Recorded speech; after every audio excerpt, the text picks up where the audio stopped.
1.2的排量测出来的下线油耗是2.56升，它是怎么做到的呢？测试油耗前呢，轮胎的胎压我都检查过了，打的都是标准胎压。测试下线油耗的方法，所有车都统一，记公里数的 APP 也统一，路线呢也统一，没有红绿灯，也统一用最高档，统一用55到60的速度匀速巡航。驾驶员呢也统一，最终跑了118.5公里，平均速度是53.3，跑了2小时13分钟，最终118.5公里，消耗掉了3.03升的油，算出来的平均油耗是2.56升。1.2的排量2.56升，我怀疑我测错了。后面又测了以85到90的速度匀速巡航，跑了108.4公里，消耗掉了3.95升的油，算出来的油耗是3.64升，下线油耗2.56升，已经是非常出色的了。首先呢，60的速度它转速就很低，油门的开度呢也很小，在10%以内。这时候发动机还是没有发力的，所以匀速巡航的时候没有过多的去备动力。这就是我为什么一开始就试15%的油门开度以内，它动力响应的原因就是这个。如果15%以内的油门开度调得非常冲的话，它的下线油耗是没办法做得低的。我之前很多的视频也在说了，怎样调一台车，既有良好的动力，又有出色的油耗。小油门开度呢 ，ECU 调得不要那么激进。如果是 ADV 或者是越野车，最好配2种或者2种以上的动力模式，例如 Eco、运动和越野。运动和越野呢，调的模式可以更加冲一些，这样呢更加有利于非铺装。而日常和模拟使用呢，用 Eco 模式，既有平顺性又有节能性。这台算调的比较好的，毕竟它上了电子油门了。国内有几个大厂有几款车也是调的比较好的，调的差的也有，这里就不点名了，因为你调了什么或者是更新了新程序，我都是测得出差别的。所以为什么一台车我会测好几台？就这个原因，这台车相比之前我测的是有进步的，它开起来呢更加灵活轻巧，而且发动机的震动控制要比之前要出色。它从2000转到5000转，最常用的转速区域，手把的震动控制甚至比某些国产500排量的双缸机都要来得好。它是1.2的双缸机，100公里加速变慢了0.2，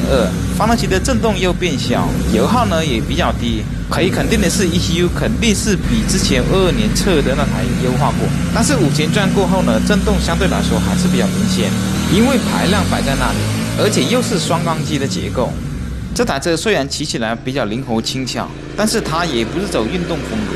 首先，它单脊梁的摇篮车架，横向的刚性是不如编织网车架的，而且后减震也采用双腔的设计，或多或少也决定了它运动性能的极限。它就是走舒适风格的。前后减震的预载阻尼都是偏舒适的设定，油门动力的调教、车架的取向以及减震的方向，三者调教的方向都对得了，都是一致的，所以均衡很重要。这台车适合的是休闲的骑行，前后减震呢，过一些这些缝化解能力非常强，会给人一种沉稳感。减震的阻尼比较软呢，轮子遇到颠簸呢，压缩回弹会比较快，加之车重也有一定体量，所以车身呢弹跳也会比较小，激烈驾驶呢阻尼就有点拉不住车身了，所以轻松惬意的骑行才是它的定位。从外观、轮胎、骑行坐姿也能看得出它也不是跑山的能手，所以越界的东西是没办法干得了的。感觉这台穿越版要比之前的经典版要好看一些。首先轮胎看起来更加狂野一些，之前的呢看起来就比较平庸，还有排气管呢看起来也更加运动饱满一些，也收短了一些，角度呢也往上翘了一点。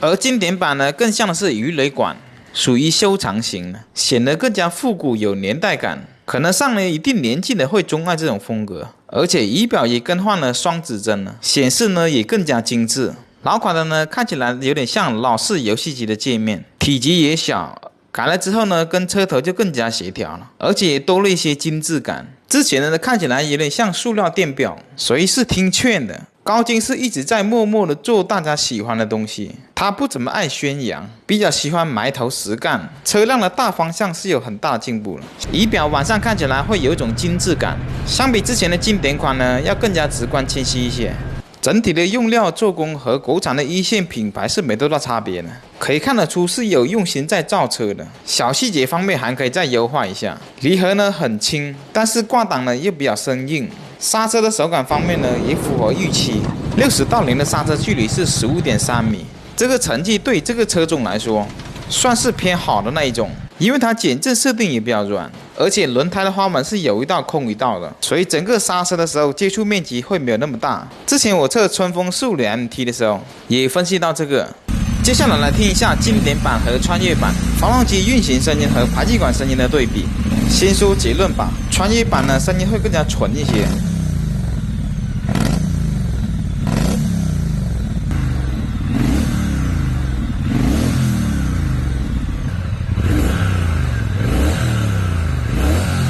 而且感觉穿越版的发动机要更加活跃一些，运行起来也更加细腻。